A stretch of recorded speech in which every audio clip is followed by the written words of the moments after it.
Hello students, मैं SS Chandrawat स्वागत करता हूं आप सभी का विनायक एजुकेशन ग्रुप के ऐप के ऊपर। प्यारे विद्यार्थियों, आपके सामने फिर से लेकर हाजिर हो चुका हूं 11th क्लास केमिस्ट्री। और इस 11th क्लास केमिस्ट्री के अंदर अपन चर्चा कर रहे हैं लेसन 4th, और वो है आपका रासायनिक आबंधन एवं आणविक संरचना। इसके अंदर सहसंयोजक बंध किस प्रकार से बनते हैं, किस प्रकार से यौगिक अपना अष्टक पूरा करते हैं और किस प्रकार से लुईस बिंदु संरचनाएं बनती है, इनके बारे में अपन चर्चा कर रहे हैं। पिछले वीडियो के अंदर मैंने आप लोगों को कुछ यौगिकों की जो संरचनाएं होती है, लुईस बिंदु संरचनाएं, वो किस प्रकार से बनती है, इनके बारे में अपन चर्चा कर चुके हैं। अब देखो, लुईस बिंदु संरचना बनाने का टॉपिक चल रहा है, किस प्रकार से यहाँ पर बंध बनते हैं, किस प्रकार से इलेक्ट्रॉन साझा करते हैं और बाह्यतम कोश में 8 इलेक्ट्रॉन पूरा करते हैं, इन सभी की चर्चा अपन कर रहे हैं। तो एक क्लास में आप लोगों की यहाँ पर और लूंगा, जिसके अंदर अपन क्या बताएंगे, अपन बताएंगे कि और भी अन्य यौगिकों की संरचनाएं किस प्रकार से बनती है। तो आज भी अपन उन्हीं संरचनाओं को बनाने वाले हैं। ध्यान से आप लोग देखिए और इसको बनाने का प्रयास कीजिए। सुनो, देखो, लुईस बिंदु संरचना बनाने का अपना टॉपिक चल रहा है, ठीक है। इससे पहले भी अपन ने लुईस बिंदु संरचनाएं बनाई है और फिर वापस अपन यहां पर क्या बनाएंगे, लुईस बिंदु संरचनाएं बनाएंगे।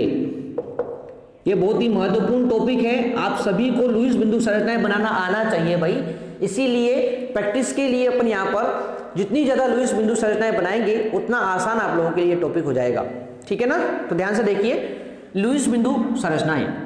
अब देखो, इन संरचनाओं के अंदर कुछ संरचनाएं अपन बना चुके हैं, कुछ संरचनाएं और है जो मैं आपको यहां पर बता देता हूं। जैसे अगली संरचना की बात करें अपन यहां पर, तो देखो संरचना होती है ओजोन, O3 की संरचना, ओजोन O3 की संरचना, ठीक है ना। अब देखो भाई, ओजोन की संरचना मुझे बनानी है, O3 की संरचना मुझे बनानी है। अब एक बात सुनो, इससे पहले मैं आपको एक छोटी सी परिभाषा बताना चाहूंगा। आप लोगों ने 2 प्रकार के बंध जो पढ़ लिए हैं, आयनिक बंध और सहसंयोजक बंध। क्या बताया मैंने दोनों के बारे में, कि यदि इलेक्ट्रॉनों का आदान प्रदान होता है, इलेक्ट्रॉन लेते और देते हैं, तो आयनिक बंध का निर्माण होता है। और इलेक्ट्रॉनों का जब साझा होता है, यानी साझे में जब दोनों ही परमाणु के इलेक्ट्रॉन भाग लेते हैं, तो वहां पर सहसंयोजक बंध बनता है, ठीक है ना। तो ये 2 बंध तो अपन पढ़ चुके हैं। अब इसके बाद एक और प्रकार का बंध होता है, और वो भी मैं आपको साथ के साथ बता देता हूं, उसके बाद अपन इसकी संरचना बनाएंगे, और उसका नाम है उपसहसंयोजक बंध, ठीक है। उपसहसंयोजक बंध। देखो, इन बंधों की परिभाषाएं जो है वो अपने सिलेबस से हट चुकी है, परंतु ये अपने काम की है, इसीलिए अपन इस चीज को पढ़ेंगे, ठीक है ना।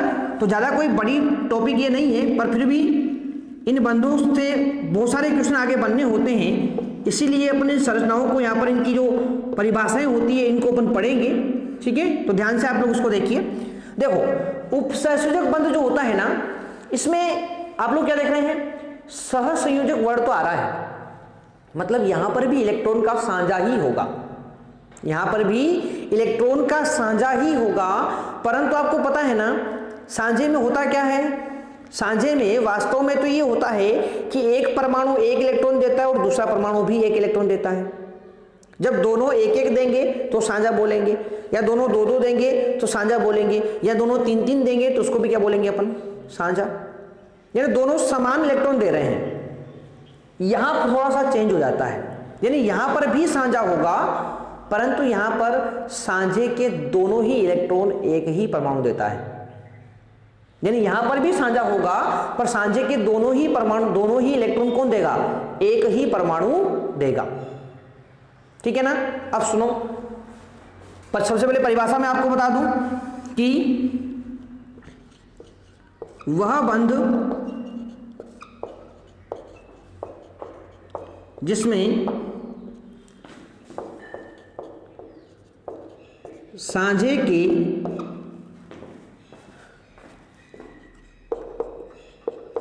दोनों इलेक्ट्रॉन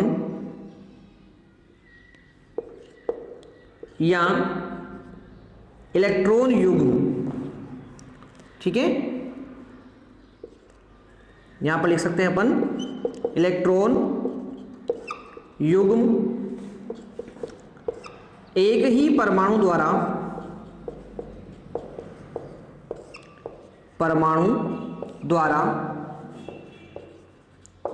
दिए जाते हैं, परमाणु द्वारा दिए जाते हैं उपसहसंयोजक बंध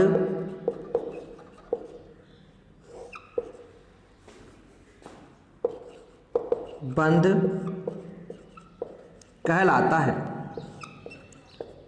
यानी कि इसमें साझे के दोनों इलेक्ट्रॉन या इलेक्ट्रॉन युग्म जो होता है वो एक ही परमाणु द्वारा दिए जाते हैं, तो इन्हें अपन उपसहसंयोजक बंध का निर्माण यहाँ पर होता है, या इसे उपसहसंयोजक बंध कहते हैं। अब ये बनता कैसे है इस चीज को समझेंगे अपन, ध्यान से देखो। पहले देखो ओजोन की संरचना बनाना अपन शुरू करते हैं। आपको पता है इसके अंदर 3 ऑक्सीजन है, तो ये लो भाई 3 ऑक्सीजन मैंने यहाँ पर बना दिए, ठीक है ना। अब देखो 3 ऑक्सीजन अपन ने यहाँ पर बना दिए हैं। यदि मैं इसकी संरचना बनाऊं तो कैसे बनाऊंगा भाई, देखो सबसे पहले मैं इसके बाह्यतम कोश में इलेक्ट्रॉन लिख देता हूं। आपको पता है ऑक्सीजन के बाह्यतम कोश में 6 इलेक्ट्रॉन होते हैं, तो सबसे पहले मैं क्या कर दूंगा, यहाँ पर प्रत्येक के बाह्यतम कोश में 6 इलेक्ट्रॉन लगा दूंगा, ठीक है भाई। ये देखो प्रत्येक के बाह्यतम कोश में क्या कर दिया मैंने, 6 इलेक्ट्रॉन यहाँ पर लगा दिया है इस प्रकार से लगा दिए। अब मुझे क्या करना है, इलेक्ट्रॉन का साझा करना है और सभी के बाह्यतम कोश में 8-8 इलेक्ट्रॉन पूरे करने हैं, ठीक है ना। तो देखो ये ऑक्सीजन देखो बाह्यतम कोश में कितने हैं, 6 हैं, मुझे 8 पूरे करने हैं, तो मैं सामने वाले ऑक्सीजन से 2 इलेक्ट्रॉन का क्या कर दूंगा, साझा, तो कितने हो गए, 8 इलेक्ट्रॉन पूरे हो गए। इसी प्रकार से इस ऑक्सीजन को भी क्या करना है, 8 इलेक्ट्रॉन पूरे करने हैं, उसके पास भी कितने हैं, 6 हैं भाई, उसको भी 8 इलेक्ट्रॉन पूरे करने हैं, तो वो भी क्या करेगा, इसके साथ 2 इलेक्ट्रॉन का साझा कर लेगा, तो इसके भी 8 इलेक्ट्रॉन क्या हो गए, पूरे हो गए। अब देखो इन दोनों परमाणुओं ने तो 2-2 इलेक्ट्रॉन का साझा करके 8-8 इलेक्ट्रॉन पूरे कर लिए, परंतु ये वाला बचा रह गया। अब ये किसके साथ साझा करें, अपने साथ दिक्कत ये हो गई, क्या दिक्कत हो गई भाई, कि इधर भी 8 हो चुके हैं, इधर भी 8 हो चुके हैं। अब ये यदि इसके साथ साझा करते हैं तो इनके पास इलेक्ट्रॉन की संख्या 8 से ज्यादा हो जाएगी भाई। यदि ये परमाणु, इन दोनों में से कोई भी एक परमाणु इसके साथ क्या करेगा, इलेक्ट्रॉन का साझा करेगा, तो इसके पास इलेक्ट्रॉन की संख्या क्या हो जाएगी, 8 से ज्यादा हो जाएगी, और इलेक्ट्रॉन 8 से ज्यादा नहीं होना चाहिए, ये अपन पढ़ चुके हैं, ठीक है ना। तो अब क्या हो सकता है, तो देखो अब यहां पर एक ही कंडीशन बची है, क्या बची है, कि ये इधर जो है इलेक्ट्रॉन का साझा तो नहीं कर सकता, परंतु ये क्या कर सकता है, ये इन 2 इलेक्ट्रॉनों को उपसहसंयोजक बंध द्वारा किसको दे देगा, इस ऑक्सीजन को दे देगा। अब देखो जैसे ही 2 इलेक्ट्रॉन इस बंध को दिए, इसको दिए, तो यहां पर कितने हो गए, इसके 8 इलेक्ट्रॉन पूरे हो गए, इसके 8 इलेक्ट्रॉन क्या हो गए, पूरे हो गए। अब सुनो यहां पर ध्यान रखें, इसे तीर के निशान से प्रदर्शित किया जाता है, तीर के निशान से प्रदर्शित किया जाता है,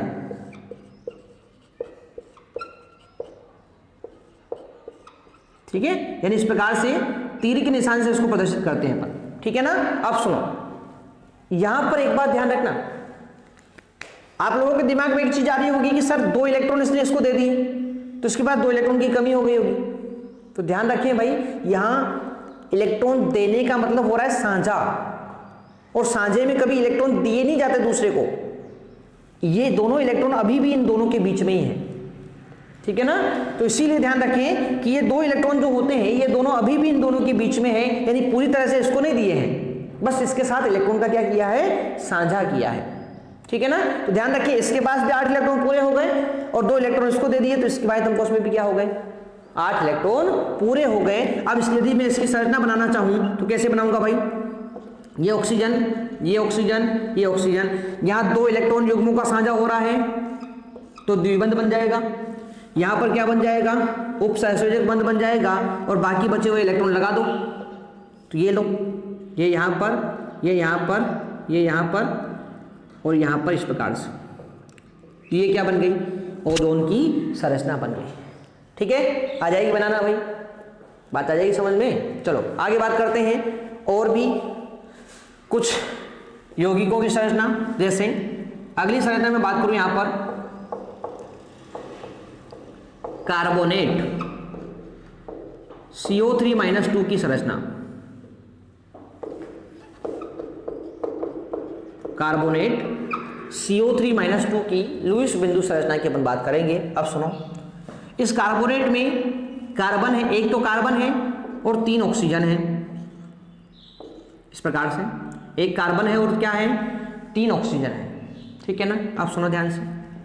यहां पर ऑक्सीजन के बाह्यतम कोश में कितने होते हैं भाई, ऑक्सीजन के बाह्यतम कोश में होते हैं, आपको पता होना चाहिए, ऑक्सीजन के बाह्यतम कोश में कितने इलेक्ट्रॉन होते हैं, 6 इलेक्ट्रॉन होते हैं भाई। ठीक है ना, तो ये लो 6 इलेक्ट्रॉन अपन यहाँ पर लगा देते हैं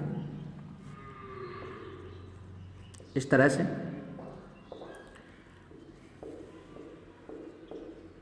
ठीक है, चलो अब देखो कार्बन के बाह्यतम कोश में कितने होते हैं, 4 होते हैं, तो 4 इलेक्ट्रॉन इसके भी लगा देते हैं भाई, ये लो। ठीक है, इस तरह से। अब सुनो, यहां पर जो है ना एक थोड़ी सी चेंज देखने को मिल रहा है आप लोगों को। क्या मिल रहा है, अभी तक आपने जितने यौगिक पढ़े थे उन सभी के ऊपर कोई प्लस माइनस नहीं लगा हुआ था, परंतु यहां पर -2 आ गया आवेश। ठीक है ना, अब सुनो, देखो किसी भी आयन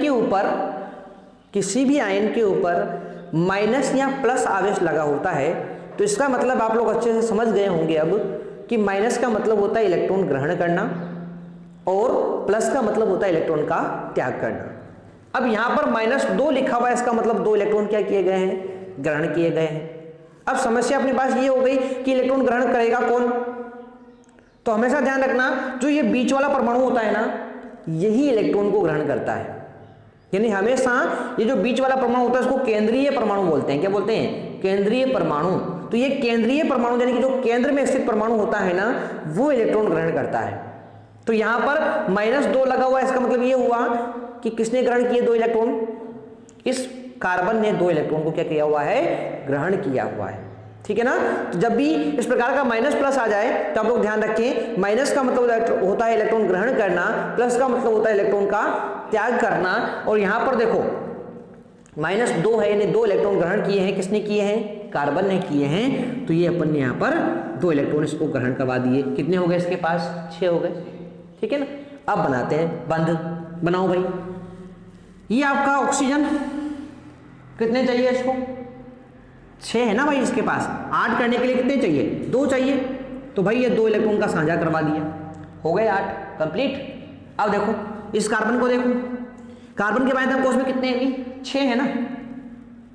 यदि ये भी 2 इलेक्ट्रॉन का इसके साथ साझा कर ले तो इसके भी कितने हो गए, 8 पूरे हो गए। क्या हो गए भाई पूरे, थोड़ा सा जुड़ गया, इसको अलग कर देते हैं। ठीक है, चलो, तो इस कार्बन के भी कितने हो गए, 8 हो गए। तो देखो ऊपर अपन ने साझा करवाया तो क्या हुआ, इसके भी 8 पूरे हो गए, कार्बन के भी 8 पूरे हो गए। अब आप लोग बताओ, कार्बन क्या और साझा कर सकता है क्या, कार्बन और सहसंयोजक बंध बना सकता है क्या, नहीं बनाएगा, क्योंकि उसके 8 पूरे हो चुके हैं। अब यदि और बनाएगा तो इलेक्ट्रॉन की संख्या में वृद्धि हो जाएगी, 8 से ज्यादा हो जाएंगे।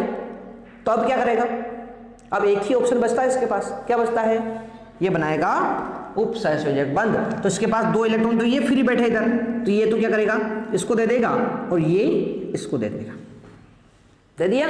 तो देखो भाई ये बन गई इसकी संरचना।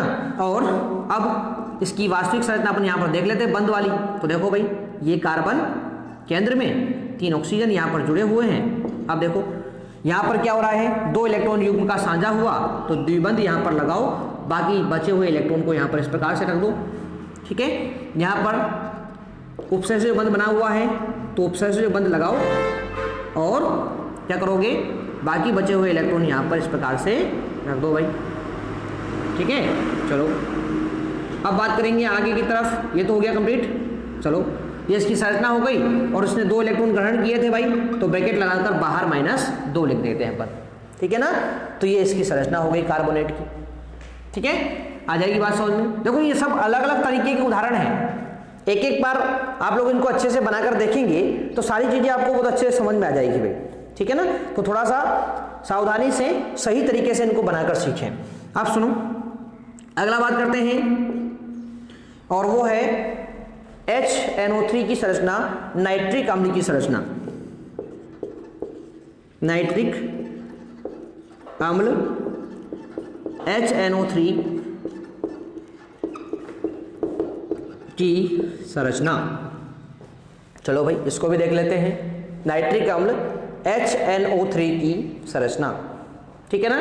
अब संरचना बनाते कैसे हैं, ऐसी किस प्रकार से बनेगी, देखो इधर ये है भाई हाइड्रोजन, ये ऑक्सीजन, ये नाइट्रोजन और ये ऑक्सीजन और ये ऑक्सीजन, यानी 3 ऑक्सीजन, 1 हाइड्रोजन और 1 नाइट्रोजन यहां पर है, ठीक है ना। इनको इस प्रकार से अपन व्यवस्थित कर लेते हैं भाई, हो गया। अब सबसे पहले क्या करेंगे अपन, इनके बाह्यतम कोश में इलेक्ट्रॉन की संख्या लिखेंगे। हाइड्रोजन के बाह्यतम कोश में 1 होता है, ऑक्सीजन के बाह्यतम कोश में 6 होते हैं, तो ये लो भाई इसके बाह्यतम कोश में कितने हो गए, 6 हो गए। नाइट्रोजन के बाह्यतम कोश में बोलो कितने होते हैं, 5 होते हैं, कितने होते हैं, 5 होते हैं, तो एक इधर बना दिया अपन ने इस प्रकार से। ये देखो इसके बाह्यतम कोश में कितने इलेक्ट्रॉन हो गए, 5 इलेक्ट्रॉन हो गए। ऑक्सीजन के बाह्यतम कोश में कितने होते हैं, 6 होते हैं, तो ये लो ऑक्सीजन के बाह्यतम कोश में हो जाएंगे कितने, 6 हो जाएंगे इस प्रकार से, ठीक है।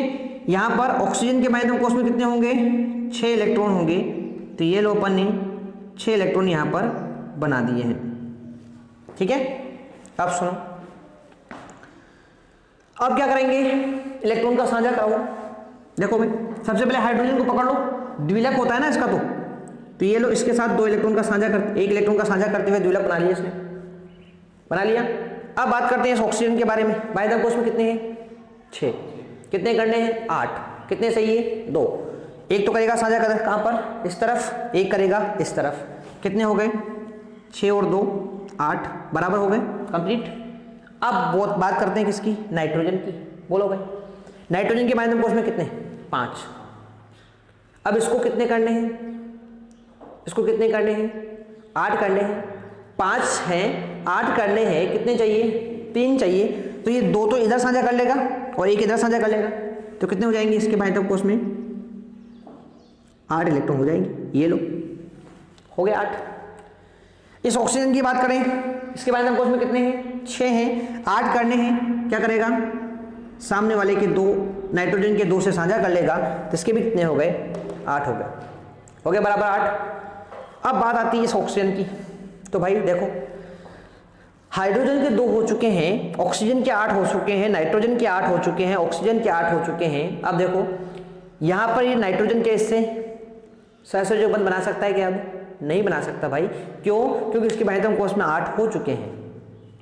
अब सहसंयोजक बंध तो बना नहीं सकता, तो बनाएगा क्या, एक ही ऑप्शन बचता है आपके पास, उप सहसंयोजक बंध बनाएगा, और इस प्रकार से इसके बाह्यतम कोश में क्या जाएंगे, इसके बाह्यतम कोश में भी 8 इलेक्ट्रॉन पूरे हो जाएंगे, ठीक है ना। अब बनानी है इसकी क्या संरचना, तो संरचना बनाओ भाई, HO NO और O बनाते हैं संरचना।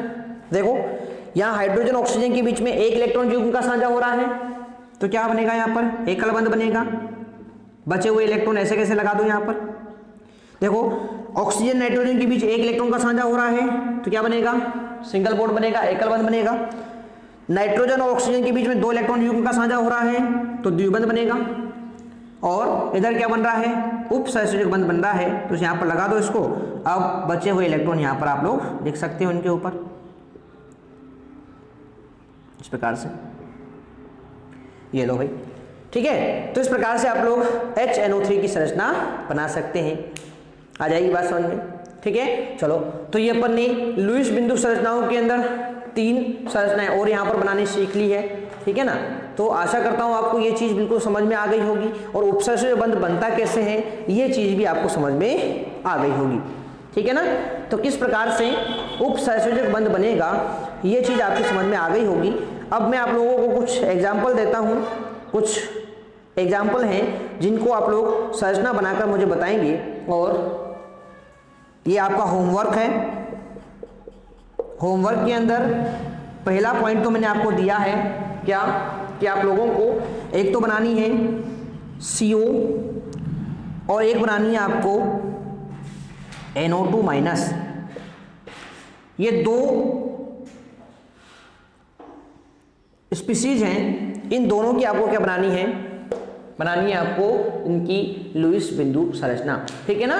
तो आशा करता हूँ आपको ये बात बिल्कुल समझ में आ गई होगी और आप लोग इन दोनों की संरचना बनाकर मुझे जो है कल बता देंगे, ठीक है। तो ये था अपना आज का सेशन, आशा करता हूँ आपको पसंद आया होगा। ध्यान से 1-2 बार इसको आप लोग देखेंगे, सारी चीज़ें आपको समझ में आ जाएगी, ठीक है ना। फिर भी कहीं पर कोई दिक्कत आती है तो कमेंट बॉक्स में कमेंट करके मुझे बता सकते हैं, ठीक है। तो मिलते हैं अपन नेक्स्ट सेशन में, तब तक के लिए टेक केयर, बाय।